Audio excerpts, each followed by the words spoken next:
Subscribe কৰিবলৈ নাপাহৰিব মোৰ চেনেল দূৰণীয়া টিভি আৰু কাষতে থকা বেল আইকনটো ক্লিক কৰিব মোৰ নতুন ভিডিঅ' আপলোডৰ খবৰ প্ৰথমে পাবলৈ। নমস্কাৰ বন্ধুসকল, ভালে আছেনে? আজি বনাম এটা ৰিকুৱেষ্ট কৰা ৰেচিপি, চেংমৰা ৰেচিপি। চেংমৰা মই মুৰ্গী মাংসৰ লগত বনাম। খাই খুব ভাল লাগে চেংমৰা। আপোনালোকে কেতিয়াবা খাইছে নাই বাৰু? চেংমৰাৰ নামটো আমাৰ উজনিৰ ফালে চেংমৰা বুলি কয় আৰু ঠাই ভেদে নাম বেলেগ হ'ব পাৰে। আপোনালোকৰ ফালে যদি বেলেগ নাম আছে চেংমৰাৰ, কমেণ্ট কৰিবচোন। আৰু ভিডিঅ'টো যদি মোৰ ভাল লাগে লাইক, কমেণ্ট আৰু শ্বেয়াৰ কৰিবলৈ নাপাহৰিব। ৰিকুৱেষ্ট কৰা ৰেচিপি ভালেকেইটা আছে, মই এটা এটাকৈ সকলো ৰেচিপি বনাই থাকিম। ভিডিঅ'টো চাওঁচোন নহওক তেতিয়াহ'লে ৰেচিপিটো কেনেকৈ বনাইছিলোঁ। কেৰাহীখন গৰম হৈছে, এতিয়া তেল দিম। মিঠাতেল অলপমান দি দিছোঁ। তেলখিনি গৰম হ'বলৈ দিম, অলপ সময় লাগিব। অলপ সময়ৰ পাছত তেলখিনি গৰম হৈছে, এতিয়া শুকান জলকীয়া কেইটামান দি দিছোঁ। জলকীয়া কেইটা অলপ সময় ভাজি ল'ম। জলকীয়া কেইটা ৰঙচুৱা পৰি গৈছে, এতিয়া ইয়াত পিঁয়াজ দিম। সৰু সৰুকৈ কাটি লোৱা পিঁয়াজ, মই 3টা পিঁয়াজ দিছিলোঁ সৰু সৰু চাইজৰ। পিঁয়াজখিনি অলপ সময় ভাজি ল'ম। একেবাৰে ৰঙচুৱা কৰিব নালাগে, অলপ ৰঙচুৱা হ'লে হ'ব। পিঁয়াজ ভাজিবলৈতো টাইম লাগে, আপোনালোকে জানে। মোৰ এটা আমনি লগা কাম হৈছে, এই পিঁয়াজ সিজিব বুলি ৰৈ থকালৈ ভালেখিনি সময় লাগে। এনেকৈ লৰাই লৰাই ভাজি থাকিম। ঢাকনখন মাৰি পিঁয়াজখিনি সিজিবলৈ দিছিলোঁ। ৰঙচুৱা পৰিছেগৈ আৰু পিঁয়াজখিনি। এতিয়া মাংসখিনি দিম।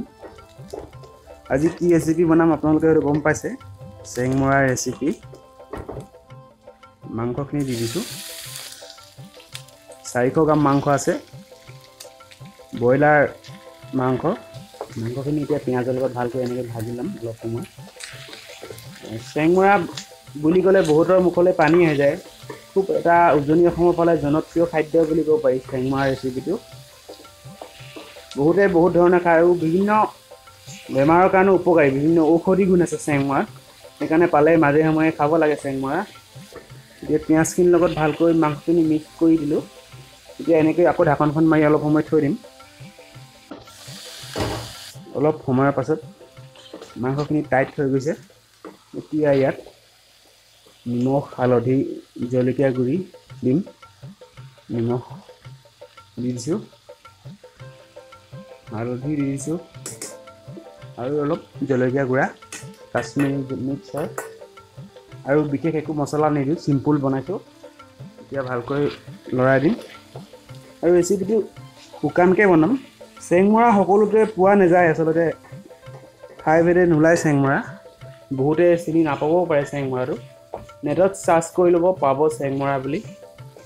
ভালকৈ নিমখ, হালধি, জলকীয়াখিনি মিক্স হৈ গৈছে।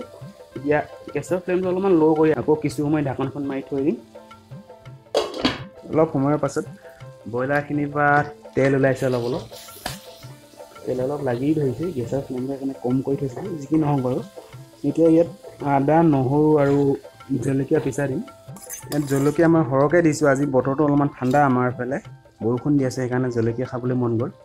জলকীয়া পিচা সেইকাৰণে সৰহকৈ দি দিছোঁ। ভালকৈ মিক্স কৰি দিম। আদা জলকীয়াখিনি মাংসখিনিৰ লগত ভালকৈ মিক্স হৈ গ'ল। এতিয়া চেংমৰাখিনি দি দিম। চেংমৰাখিনি অলপমান শুকাই গৈছিলে, অনা 2 দিনমান হ'ল, বনাবলৈ সময় পোৱা নাছিলোঁ। এতিয়া চেংমৰাখিনি ভালকৈ মাংসখিনিৰ লগত মিক্স কৰি, চেংমৰা পাবলৈ অসুবিধা বুলি কৈছোঁ, কিন্তু পালে আপোনালোকে খাব। অকল মাংসৰ লগত বুলি নহয়, সুদাকৈও আলুৰ লগতো খাব পাৰি ধুনীয়াকৈ, আলুৰ লগত ভাজি। ঢাকনখন মাৰি থৈ দিম, গেছৰ ফ্লেমটো অলপমান বঢ়াই দিম। 5 মিনিটমান পাছত এইখিনি হৈ গৈছে চেংমৰা মাংসৰ তৰকাৰী। পানী অলপমান দি দিছিলোঁ, লাগি ধৰিছিলে। গেছৰ ফ্লেমটো একেবাৰে মই মিডিয়াম কৰি দিছিলোঁ। ধুনীয়া হৈছে দেখিবলৈ, আপোনালোকে ট্ৰাই কৰিব ঘৰত।